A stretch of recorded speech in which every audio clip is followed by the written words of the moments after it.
comic book movies, it's been a tough couple of like years recently. Obviously, we've had some like great hits over the course of a couple years. We've had the Batman, we've had obviously Guardians of the Galaxy Volume 3, the Spider-Verse movies have been pretty good, but those have started to become more of the exception. I mean, Wakanda Forever also.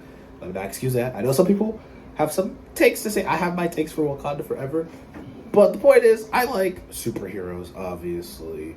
And I think the genre could be better. Because obviously we've had a sea of crap recently with the releases of movies like The Flash, Ant-Man and the Wasp Quantumania especially. We just had Madam Web.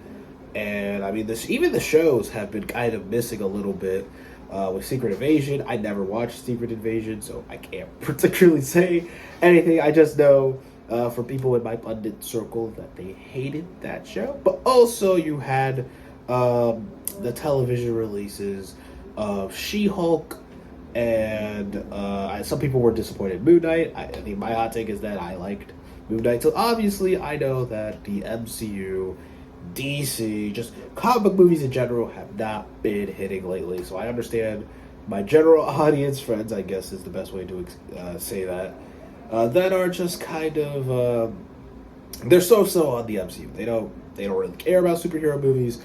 And I feel like if there's at least one movie to get people sort of interested, it will be Deadpool and Wolverine. But I've just seen everywhere, and I'm hyped for this movie. I'm super excited for Deadpool Wolverine. We're gonna get a lot more Deadpool Wolverine videos when I start getting used to this on-camera personality thing. But the thing is that I think that Deadpool Wolverine will not save the MCU. And I'm going to explain that in a second. But this is kind of the state of address of the MCU. So, basically, 2019, Avengers Endgame came out. And we had the release of that movie, which made almost $3 billion, was the highest grossing movie of all time for a minute until Disney re-released Avatar in China 2 years later, which is random, but that's what happened. So Disney's just fighting with themselves for the top number one spot, basically. But Marvel had a plan. They had a plan for Phase 4. It was going to be shorter.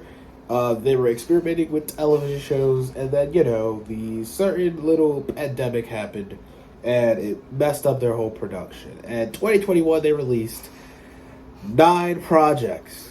That's right. I'm not capping here. I'm not lying. They released 9 projects. WandaVision, The Falcon and the Winter Soldier, Loki, Black Widow, What If, Shang-Chi, Eternals, Hawkeye, and Spider-Man No Way Home. All of those released in 1 year. And some of us understood, 2020... some of these were supposed to release, and obviously that didn't happen because of,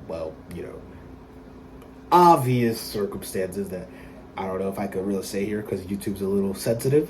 But obviously those projects kind of varied. Some people like some of those projects, like Shang-Chi, Spider-Man, WandaVision. There's a lot of them, by the way, so I'm sorry if I didn't name them off the top of my head. Loki.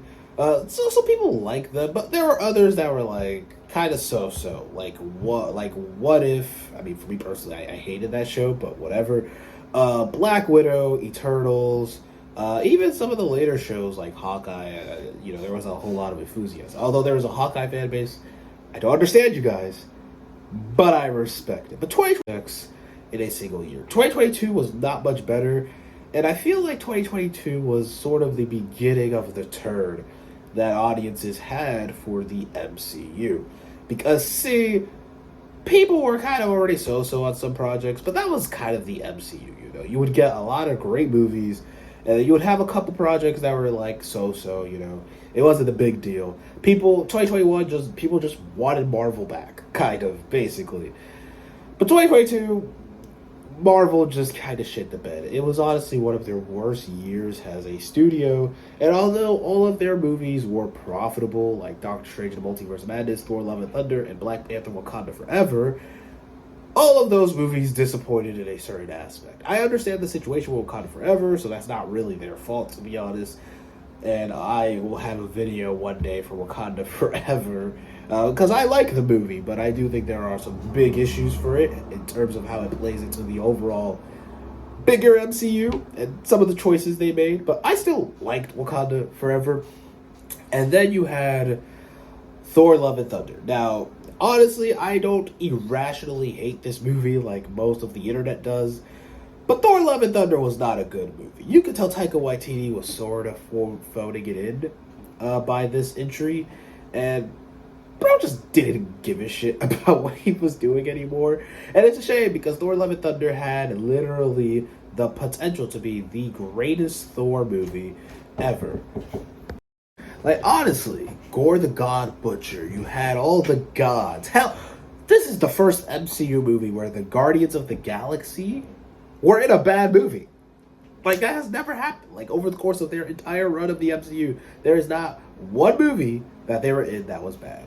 Until Thor: Love and Thunder, of course. And that's just kind of a shame because I loved Thor Ragnarok. I thought Thor Ragnarok was a fantastic movie. I know some people, they have their opinions on Taika Waititi, but I think what he did in that movie was fantastic, and I was hoping to get more of the same.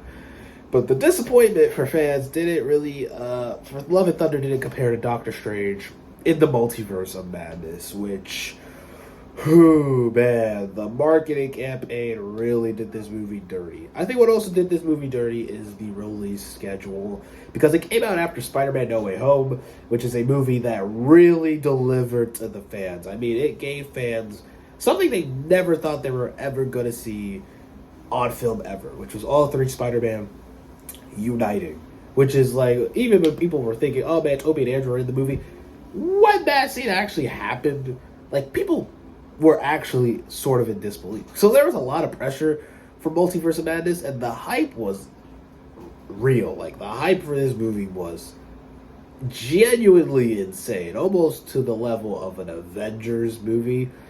And the movie was just not an Avengers movie. Now, I understand. I like the first Doctor Strange movie. Like, I get it. I'm not trying to be an MCU shield. This is just my opinion. I thought the first Doctor Strange movie was pretty good for what it was. I thought it was entertaining. I recently rewatched all of these movies, by the way, so they're more fresher in my mind. And Multiverse of Madness, I've only seen twice, and that was once in theaters, and then the other time when it hit Disney Plus, to see if I was really a hater. And I still just don't like the movie. I like Sam Raimi, and I don't really think a lot of the issues with Multiverse of Madness that I have really is Sam Raimi's fault. I think for what he had, he did a pretty good job directing, but the story sucked. And I don't even blame Michael Waldron, because apparently they made him rewrite this script almost 50 times. Like, this movie was already gonna be a mess, and I feel like just overhyping it to be a movie that it really wasn't just kind of sort of made the movie just fall flat on its back. It also didn't help, it was called The Multiverse of Madness, and we only had a montage of the different universes Strange and America goes to, and the one universe we stay in is a universe where people go on red and stop at green. That was the peak creativity they had for a Doctor Strange movie where he's exploring the universe. And let's not even touch the Illuminati, which, again, I don't have a problem with the idea of the Illuminati. It's just that you could have cut those characters out and give that time and resources and just all that screen presence to fleshing out Doctor Strange or America Chavez, or even Wanda more in the movie. And I like Wanda, but I thought she was not the greatest in that film as well. So, there's that. But don't worry, it wasn't only movies. We had a total of 4 Disney Plus projects released in that year. Moon Knight. A lot of people did not like Moon Knight. I'm going to be real. I enjoyed the show. I did not like the finale of Moon Knight, but I liked Moon Knight. I don't know. I mean, hey, I'm not that hard to please. I don't think. Like, I don't have. I don't want to say I don't have the highest of standards. I'm just like, hey, if I'm getting into something and I think it's just fun and entertaining or whatever, then sue me, I guess. So I thought Moon Knight was actually pretty good. It's not a good adaptation of the character from the comics, but as a show, I liked it. I liked Moon Knight. I liked the energy and the vibes it brought. Then Miss Marvel. I love Miss Marvel. Iman Vellani, beautiful actress, by the way. Jesus, like, phew, Iman Vellani. Everybody been overhyping all the other. Y'all can have your She-Hulks and your Black Widows. Just let me have Iman Vellani, please, because we could just have a conversation about all these characters from Marvel. But anyways, I love Iman Vellani. I think her portrayal of Miss Marvel was fantastic. I actually liked the first episode of Miss Marvel. And I thought the finale was, it was okay. It's like the first two episodes of Miss Marvel were actually pretty good. I just wish the rest of the show was like that. And I feel like the whole Pakistan storyline could have just been saved for a season 2. It just didn't feel like it was really a part of the show. And that for me kind of holds me back from ever rewatching Miss Marvel, despite me, again, enjoying the first 2 episodes and stuff. I just think the middle just sucks. Like, it feels like a completely different show. Like, why are we having a world-ending stakes in a Miss Marvel show? Like, why? Why are we doing that? And then we had She-Hulk. I'm not gonna lie, I did not watch this fully through. I only saw the first 4 episodes of She-Hulk, and then I saw the last 2, but I did not watch the middle of She-Hulk, and apparently I didn't even miss much of the show anyways. Incoming Daredevil was the best part of the show. But honestly, I did not hate She-Hulk as a character. I know a lot of people hate She-Hulk. And I feel like, again, for most of these projects, the characters are not the problem. It's just the story ideas they have for the characters that suck completely. But let's not take too long on She-Hulk, mostly because I didn't watch it. And I don't want this video to be too long here. So let's get to the Guardians of the Galaxy holiday special, which unironically was the best thing they released on Disney Plus. As you can see, I'm a big Guardians of the Galaxy fan. I have all 3 posters back there except for the holiday special. Unfortunately, but I like the holiday special for, again, what it was. It knew what it was, and it did it pretty well. Not much to say. Oh, wait, I lied. There was 5 Disney Plus projects, because I forgot Werewolf by Night, but I liked it upon release. I haven't really rewatched Werewolf by Night recently. I did rewatch the Guardians of the Galaxy holiday special for Christmas last year, so that's more fresher in my mind. But as you can see, the fact that I even forgot one project just shows that there was just too much Marvel stuff coming out in 2022. 2021, we kind of gave it a pass because of 2020, but 2022 was just an overabundance of projects. And Comic-Con was like, man, we're going to release 2 Avengers movies in 1 year. I remember they said that. And then 2023 happened. Phew. Oh, man. 2023 was probably the worst year that the studio has ever had. Like, it was bad, people. It was really bad. Beginning with Ant-Man and the Wasp: Quantumania, which is the biggest piece of fucking dog shit the studio has ever fucking released.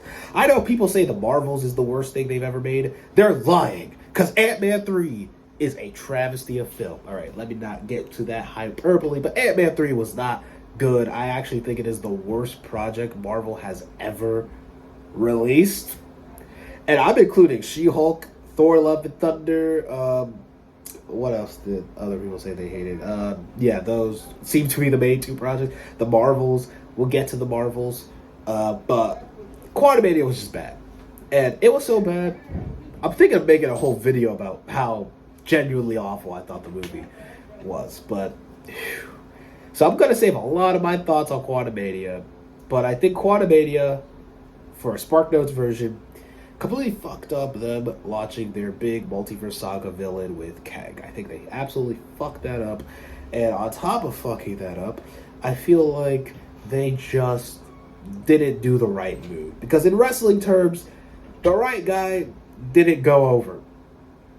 If you understand that, that basically means the right character that should have won didn't win. And I think Kang should have actually won in this movie instead of losing to fucking Ant-Man in his debut movie where he's setting him up as a big multiverse saga villain. Guardians 3 is a fantastic movie. It's my favorite MCU movie, actually, so don't got much to say. That could be a video, maybe. I know I'm just trying to spark notes here, but Guardians 3, there was literally nothing wrong with it. In fact, it was probably the most detached out of the MCU because it was just a goodbye to the current version of the Guardians of the Galaxy, and it did its job perfectly. And then the Marvels. I don't hate the Marvels like a lot of people do, but I will acknowledge it's not a good movie and that this could have been better if they had a few more rewrites and